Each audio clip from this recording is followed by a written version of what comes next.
रंगरेज पिया जी मोरा रंग दिया मन।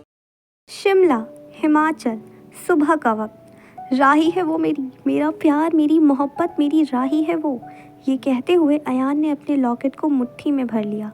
वहीं ये सुनते ही रिवाज को समझ ही नहीं आया कि वो कैसे रिएक्ट करे, क्योंकि उसने अपनी बहन को अपनी आंखों के सामने मरते हुए देखा था और अब उसे पता चल रहा था कि उसकी बहन जो 5 साल पहले मर चुकी थी वो जिंदा है। रिवाज धीरे से बोला, पर ये कैसे हो सकता है यान? राही को तो हमने हमारी आंखों के सामने खोया था। उसकी कार ब्रिज से नीचे पानी में गिरी थी और मैंने भी तो इलाही की इन्फॉर्मेशन निकलवाई थी ना, तो फिर ये कैसे पॉसिबल हो सकता है? मैंने खुद उसके स्कूल सर्टिफिकेट से लेकर यूनिवर्सिटी सर्टिफिकेट तक देखे थे, सब कुछ निकलवाया था, फिर वो हमारी राही कैसे हो सकती है? अयान फ्रस्ट्रेट होकर बोला, आज के टाइम में फेक सर्टिफिकेट बनवाना कौन सी बड़ी बात है रिवाज? ये सुनते ही रिवाज ने अपने सर पर हाथ रख लिया, क्योंकि उसने इस तरह से कुछ सोचा ही नहीं था। अयान अपने सीने पर हाथ रखते हुए बोला, एक पल के लिए मेरी आंखें धोखा खा सकती है, लेकिन मेरी धड़कनें नहीं, और रही कही कसर इस लॉकेट ने पूरी कर दी। ये कहते हुए अयान ने एक लॉकेट रिवाज के सामने टेबल पर रख दिया। ये तो ये तो वही लॉकेट है। रिवाज अभी बोल ही रहा था कि अयान उसकी बात बीच में काट कर बोला, हाँ, ये वही कपल लॉकेट है जो मैंने खुद अपने हाथों से राही के लिए डिज़ाइन किया था और फिर पूरे कॉलेज के सामने उसे प्रपोज करते वक्त दिया था।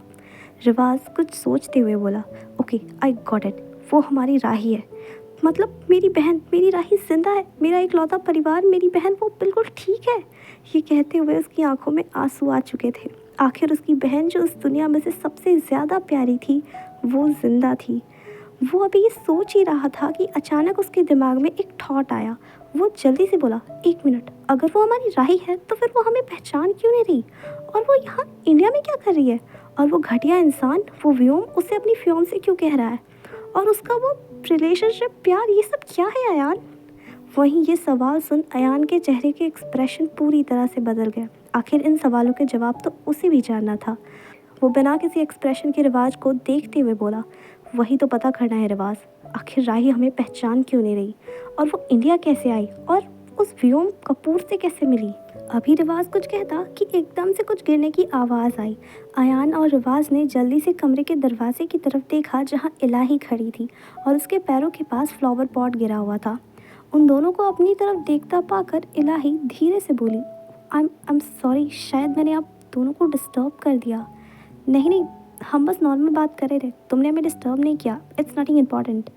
रिवाज जल्दी से बोला, वो उसकी बहन थी, वो उसे कैसे डिस्टर्ब कर सकती थी? रिवाज तो उसे जाकर अपने सीने से लगाना चाहता था, पर वो ऐसा नहीं कर सकता था, वो ये भी जानता था। इलाही अपना सर झुकाकर अपनी उंगलियों को एक दूसरे में उलझाते हुए बोली, ओह ओके, पर मुझे अपने घर जाना है। अयान इलाही के पास आते हुए बोला, आर यू श्योर तुम्हें वापस जाना है? ये सुनते ही इलाही ने एकदम से सिर उठाकर अयान की तरफ देखा और फिर धीरे से अपना सिर हाँ में हिलाकर बोली, मैं कितना भी कोशिश क्यों ना कर लूँ, पर मैं सच से नहीं भाग सकती, so I decided to face the truth, और मैं अब आपको भी परेशान नहीं करना चाहती।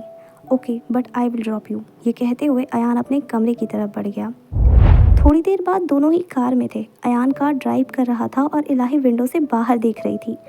तभी अचानक से इलाही के दिमाग में एक थॉट आया। वो अयान की तरफ पलट कर बोली, आप मेरी मदद क्यों कर रहे हैं?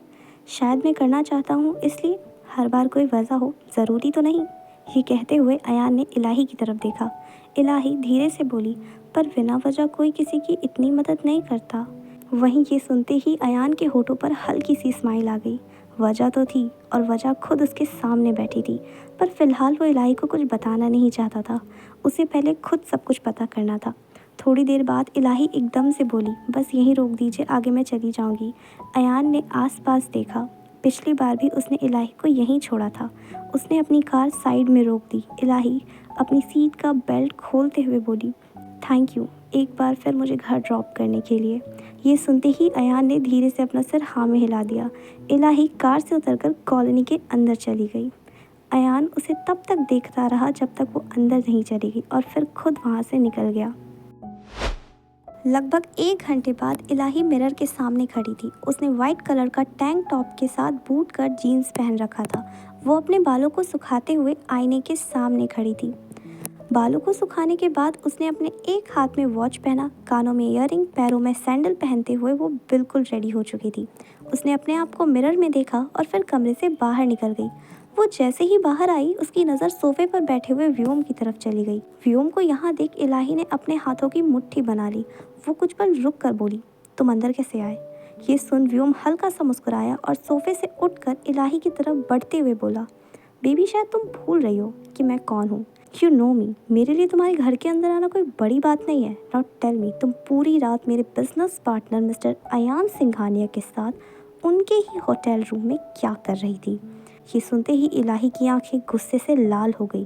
क्या वो उस पर इल्ज़ाम लगाने की कोशिश कर रहा था? ऑफ कोर्स वो उस पर इनडायरेक्टली इल्ज़ाम लगा रहा था। मैं तुम्हें कुछ भी बताना ज़रूरी नहीं समझती और प्लीज़ नेक्स्ट टाइम से बिना मेरी परमिशन के मेरे घर के अंदर मत आना। अब तुम जा सकते हो यहाँ से, क्योंकि मुझे इस वक्त तुमसे बात करने में कोई इंटरेस्ट नहीं है। ये बोलकर वो वहाँ से अपने कमरे की तरफ जाने के लिए मुड़ गई, पर अगले ही पल उसने अपने सर पर हाथ रख लिया और एकदम से बेहोश होकर फ्लोर पर गिर गई।